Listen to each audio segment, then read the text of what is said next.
Good morning friends. आज की class में हम चरक संहिता लाइव क्लास की सीरीज में 30 नंबर का चैप्टर शुरू करने वाले हैं, स्नेह अध्याय। अभी तक हमने पूरा 12 चैप्टर कंप्लीट कर लिया है। 13 चैप्टर स्नेह अध्याय बहुत इंपॉर्टेंट है।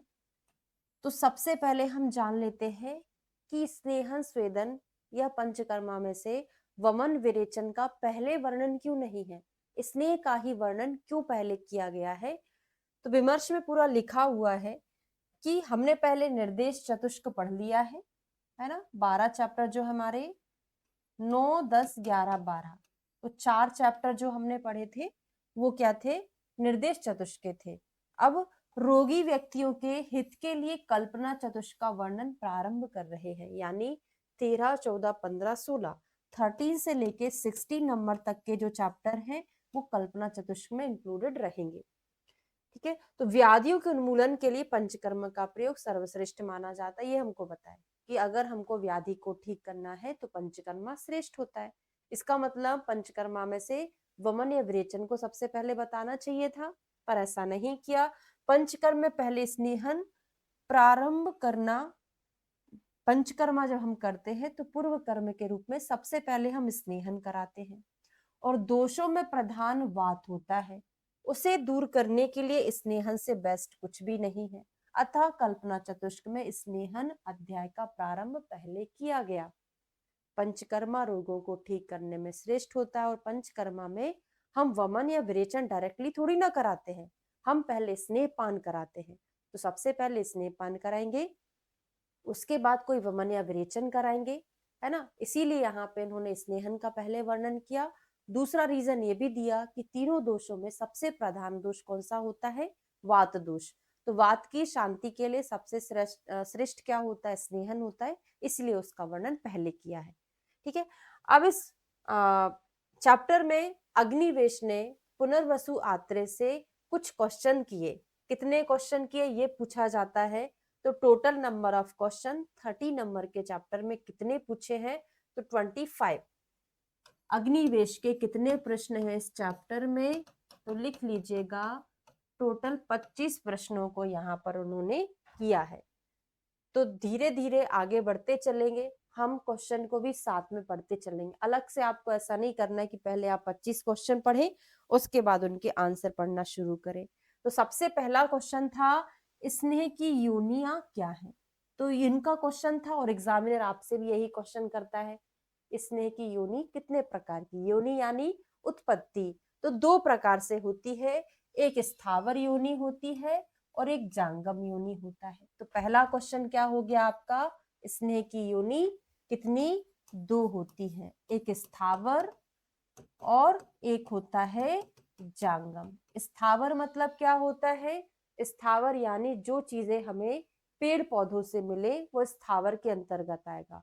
और जांगम क्या होगा, जो हमको जानवरों से मिले, जैसे घृत है, वसा है, मज्जा है, ये हमको जानवर से मिलता है। और तेल किससे मिलता है, हमको स्थावर योनि से मिलता है। तो आगे इसको डिटेल में पढ़ेंगे।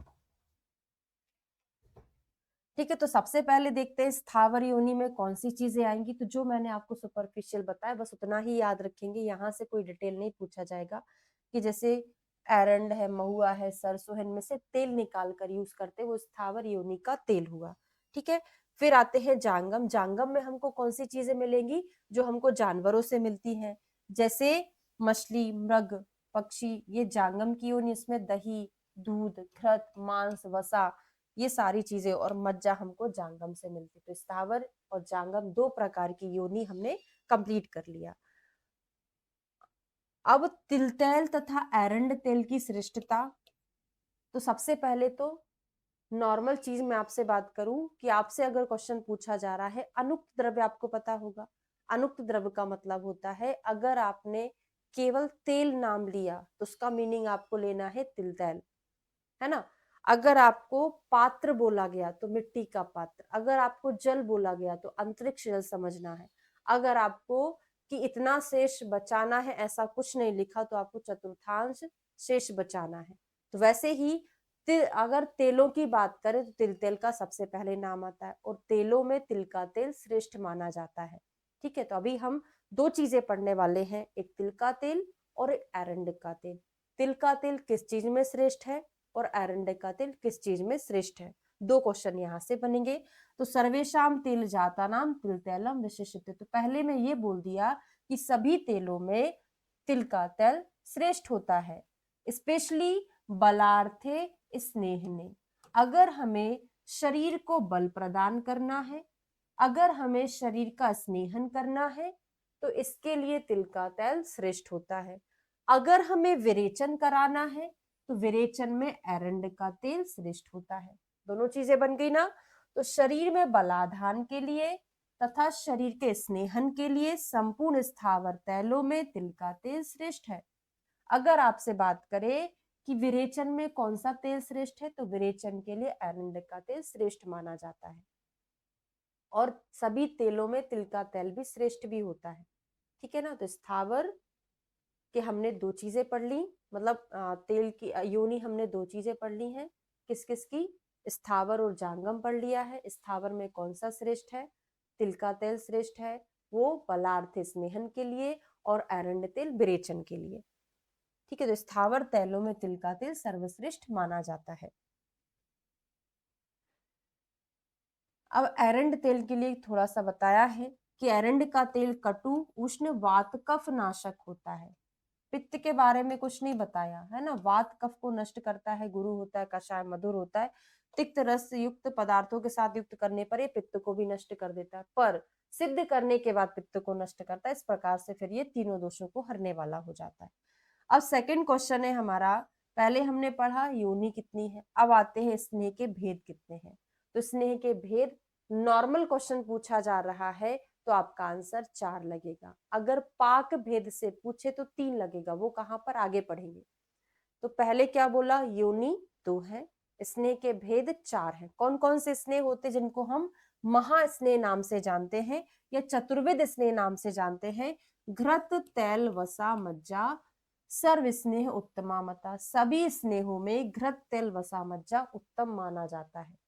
इनमें से भी, इन चारों में से भी सर्पी को बहुत उत्तम माना जाता है। एषु च उत्तमम सर्पी। क्यों? क्योंकि ये संस्कारों का अनुवर्तन करता है। संस्कारों का अनुवर्तन का मीनिंग होता है कि ये अपने गुणों को अपने में रखते हुए दूसरे के गुणों को भी ग्रहण कर लेता है। ये होता है संस्कार का अनुवर्तन।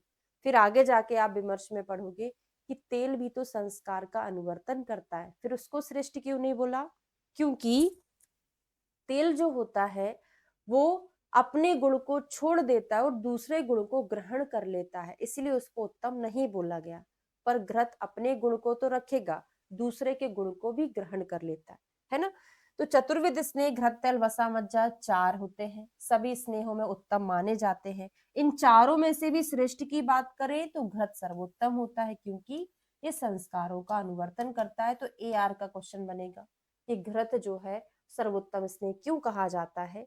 क्योंकि सेकंड जो ऑप्शन रहेगा आपका स्पष्टीकरण का, वो रहेगा कि संस्कारों में ये अनुवर्तन करता है। ठीक है। विमर्श मैं आपको नहीं पढ़ाने वाली हूँ, क्योंकि अभी मैंने आपको ओरली बता दिया, वहां पे यही मिला रहेगा, आपको मिलेगा कि तेल भी संस्कार का अनुवर्तन करता है पर अपने गुण को छोड़ देता है। ठीक है। अब आते हैं वात पित्त कफ के घृत तेल वसा मज्जा के पृथक पृथक गुण बहुत इंपॉर्टेंट है। आपको टिप ऑफ टंग याद करना है, और आज की क्लास में मैं इतना ही पढ़ाने वाली हूँ। चारों स्नेह के आपको श्लोक याद होना चाहिए। होमवर्क है आपका, तो होमवर्क की डायरी आपने बनाई होगी। फर्स्ट क्लास में मैंने बोल दिया था कि आपको एक होमवर्क की डायरी लिखना है और एक श्लोक की डायरी, है ना। तो होमवर्क अलग, श्लोक की डायरी अलग, उसमें ये 4 श्लोक लिख लेना। अगर आपको ये 4 श्लोक याद है तभी आप इन चारों से क्वेश्चन सॉल्व कर पाएंगे, नहीं तो नहीं कर पाएंगे। ठीक है, चलिए शुरू करते हैं। तो सबसे पहले घृत के बारे में पढ़ेंगे। घृत के लिए क्या बोला है? पित्त नीलाहरम। जब मैं आपको अग्रय पढ़ाऊंगी सूत्र स्थान का 25 चैप्टर, हम वहां पे घृत के लिए क्या पढ़ते हैं? वात पित्त प्रशमना नाम, यही पढ़ते हैं ना। वात पित्त प्रशमना नाम, वात पित्त को शमन करता है। तो यहाँ पर भी तो वही लिखा है कि घृत क्या करता है? वात और पित्त को हरता है। तो पित्त अनिलाहरम भले ही आगे पीछे कर दिया, मतलब तो वही हुआ ना। तो कोड बनाकर याद कराया था मैंने वहां पर भी कि घी पीने से बीपी कम हो गया। बीपी यानी वात और पित्त, ऐसे लिखते हैं तो इसको हमने ऐसे लिख दिया। तो घी पीने से बीपी कम हो गया। मेरा रिसर्च था हाइपरटेंशन में विरेचन। मैंने देखा कि विरेचन के पहले मैंने घृतपान कराया, उस दौरान ही कुछ पेशेंट का बीपी जो हाई था वो नॉर्मल की तरफ आ रहा है। इसका मतलब घी पीना नहीं, मैंने मूर्छित गोघृत पिलाया था, उसको औषधियों से सिद्ध किया था। आप ऐसे नहीं कर देना, ऐसे घी नहीं देना है ना, उसको सिद्ध करके दिया जाता है औषधियों से। तो घी पीने से बीपी कम हो गया। तो याद रहेगा वात पित्त अनिलाहरम। और सबसे पहली धातु रस, सबसे आखिरी धातु शुक्र, उसके बाद में क्या बनता है, ओज बनता है। तो रस शुक्र ओज के लिए हितकारी है, क्योंकि अभी यही चीज आगे जाके एक और स्नेह में पढ़ेंगे, पर उसमें रस शुक्र ओज के अलावा 2-4 चीजें और आ जाती हैं। यहाँ पे पहली धातु, आखिरी धातु, सबसे आखिरी में जो बनता है ओज। तो रस शुक्र ओजसाम हितम, याद हो गया, रिवीजन करो साथ में। घृतम पित्त अनिलाहरम रस शुक्र ओजसाम हितम। फर्स्ट हाफ हमने याद कर लिया। सेकेंड हाफ में बात करें निर्वापणम। जब आप कहीं जल जाते हैं, क्या लगाते हो वहां पे, घी लगाते हो।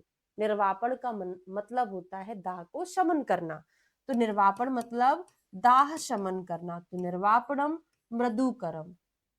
अब इसको ऐसे याद करो, ठंडी के दिनों में घी जम जाता है, थोड़ी देर उसको पिघला दो तो सॉफ्ट होने लगता है, मृदु होने लगता है। तो निर्वापणम मृदुकरम। और गांव में जो लोग होते हैं शुद्ध घी खाते हैं, बहुत सुरीला बोलते हैं। स्वर वर्ण प्रसादनम, वर्ण भी अच्छा होता है उससे। तो स्वर वर्ण प्रसादनम। सेकेंड हाफ निर्वापणम मृदुकरम स्वर वर्ण प्रसादनम। पूरा बोलो। घृतम पित्तनिलाहरम रस शुक्रोजसाम हितम निर्वापणम मृदुकरम स्वर वर्ण प्रसादनम। पूरा याद हो गया। चलिए बाद में 1-2 बार और रिवीजन करिए। 8 दिन तक रेगुलर आपको सुबह शाम रिवाइज करना है, आपको याद हो जाएगा। ठीक है, अगला आता है तैल के गुण। विमर्श में आपको बागभट्ट के अकॉर्डिंग पढ़ाऊंगी, उसमें से AR का क्वेश्चन बनेगा। लिखते जाइएगा, जब मैं बोलती हूँ कि रीजनिंग क्वेश्चन बनेगा वहां पे AR लिखना है, यानी एसएसआर रीजनिंग क्वेश्चन। ठीक है, चलिए। तो मारुतघ्नम नाचा श्लेषवर्धनम बलवर्धनम। तेल के लिए हमने अग्रह में क्या पढ़ा था, तेल पीना बहुत खराब नहीं है। वात कफ प्रशमनानाम पढ़े थे कि नहीं। वात कफ प्रशमनानाम यानी वात को कफ को दोनों को कम करता है।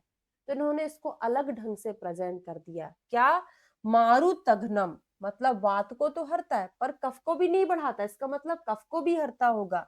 नाचा श्लेष्म वर्धनम है ना। तो मारुतघ्नम नाचा श्लेष्म वर्धनम, पर बल को बढ़ाता है।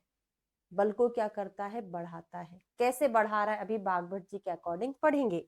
बलवर्धनम, और जैसे हम त्वचा पर तेल लगा ले तो त्वचा चमकने लग जाएगी। त्वच्यम यानी त्वचा के लिए लाभकारी। उष्ण होता है। स्थिरकरम, हिमाल लोग जो होते हैं, बॉडी बिल्डर जो होते हैं, उनकी बॉडी पर तेल की मसाज होती है, क्या करता है वो, स्थिरता लाता है। स्थिरकरम। और तेल का पिचू योनि में धारण भी तो किया जाता है, तो तेल का पिचू योनि में, तो तेलम योनि विशोधनम, योनि विशोधन के लिए तेल यूज किया जा रहा है। पूरा पढ़े। वातहरम नाचा श्लेष्म वर्धनम बलवर्धनम त्वच्यम उष्णम स्थिरकरम तेलम योनि विशोधनम। ठीक है, तो समान रूप से तेल वात कफ विकारों में होता है, कफ को नहीं बढ़ाता है, बल को बढ़ाता है, त्वचा के लिए हितकारी, उष्ण मांस को स्थिर करने वाला, योनि मार्ग का शोधन करने वाला होता है। अष्टांग हृदय में क्या बोला है कि जो तेल होता है वो क्या होता है, स्थूल मनुष्य, यह तेल सामान्य, यह गुण तिल के तेल को समझना चाहिए। इसी प्रकार घृत से सामान्य घृत समझना चाहिए। अब जो भी लिखा है मैं आपको सिंपली बता दूं। बागभट्ट जी ने बोला है कि तेल जो होता है स्थूल और कृश दोनों मनुष्य के लिए उत्तम होता है। क्यों होता है समझ ले, फिर आप पढ़ लीजिएगा। बागभट्ट जी ने बोला है कि तेल चाहे मोटा व्यक्ति हो चाहे पतला हो, दोनों के लिए श्रेष्ठ होता है, उत्तम होता है। क्यों होता है, सबसे पहले हम बात करते हैं स्थूल व्यक्ति की। तो स्थूल व्यक्ति क्या होता है, उसकी मेदो धातु के यहाँ पे अवरोध हो गया है ना। रस रक्त मांस मेदा, तो मांस मेदों के लेवल पर अवरोध हो गया है, जिससे उत्तरोत्तर धातु नहीं बन पा रही है, केवल मांस और मेदा बनते जा रहा है, जिसके कारण व्यक्ति मोटा हो गया। इस संप्राप्ति को तेल कैसे विघटित करता है?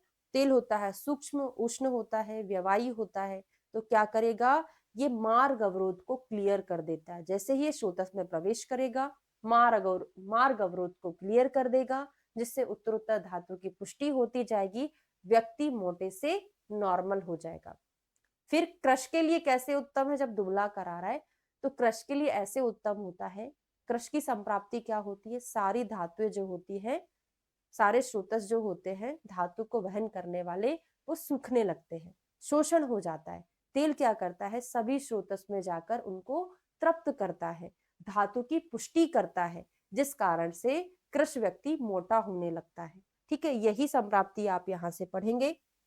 मेदो धातु के अभाव में शरीर क्रश हो जाता है। क्रश व्यक्ति जब तेल का सेवन करता है, शरीर सूखे हुए स्रोतस जो धातुओं वहन उचित रूप से नहीं कर पा रहे थे, वो सूख जाता है। ये तेल प्राकृतिक और धातुओं का निर्माण समुचित रूप में करने लगता है, इसलिए तेल उभय गुणकारी होता है।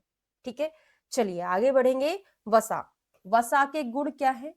तो पहले तो एक कोड बना लो, सीवियर, सभी जगह काम आएगा, चरक सुश्रुत बागबट, सीवियर पेनफुल कंडीशन, जहां पर भी आएंगी वहां पर वसा। सीवियर पेनफुल कंडीशन यानी बहुत खतरनाक स्थिति होगी, तब हम वसा का यूज करेंगे, है ना। जैसे विद्ध, विद्ध में क्या हो गया?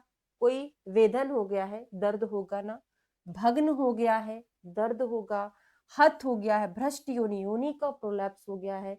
और दो तो दर्द के ही नाम आ गए, जैसे कर्ण शिरोरुचि, मतलब कर्णशूल, शिराशूल, दो तो शूल के ही नाम आ गए। आगे जाके महारुचि भी आएगा, क्योंकि इन चारों के आगे जाके और श्लोक पढ़ने वाले हैं, है ना। आया समझ में? तो विद्ध, भग्न, हत, भ्रष्ट योनि, कर्ण, शिरोरुचि। और सेकेंड हाफ भी बहुत इंपॉर्टेंट है, पौरुष उपचय के लिए, यानी शुक्र बढ़ाने के लिए। और जो व्यक्ति नित्य व्यायाम का सेवन कर रहा है उसको वसा लेना है। तो व्यायाम में वा से ही वसा याद कर लेना। नित्य व्यायाम कर रहा है उसको वसा का सेवन करना चाहिए। तो पौरुष उपचय स्नेह व्यायामे चेष्टते वसा, याद करिए। विद्ध, भग्न, हत, भ्रष्ट योनि, कर्ण शिरोरुचि, पौरुष उपचय स्नेह व्यायामे चेष्टते वसा। ठीक है, क्लियर हो गया। अगला और लास्ट है इस क्लास का, मज्जा।